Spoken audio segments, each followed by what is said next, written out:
National Weather Service in Memphis has extended the flash flood warning for northeastern Benton County in Tennessee, Henry County in Tennessee, until noon Central Standard Time. At 9:33 a.m. Central Standard Time, trained weather spotters reported flash flooding.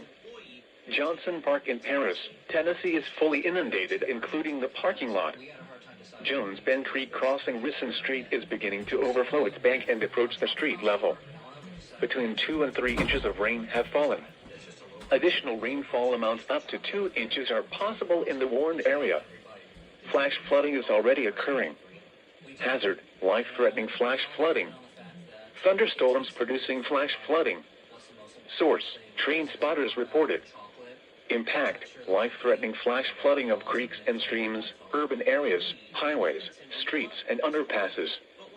Some locations that will experience flash flooding include Paris Landing State Park, Springville, Pernier, India, Sunnyside, Buchanan, Porter Court, Old Springville, Conyersville, Hagler Ridge, Woodlock, Pine Hill, Foundry Hill, Manlyville, Spring Creek, Van Dyke, Osage, Mill Creek, and Crossland. Turn around, don't drown when encountering flooded roads. Most flood deaths occur in vehicles. Be aware of your surroundings and do not drive on flooded roads. Please report observed flooding to local emergency services or law enforcement and request they pass this information to the National Weather Service when you can do so safely. Repeating, the flash flood warning has been extended until noon Central Standard Time for the following counties in Tennessee, Benton and Henry.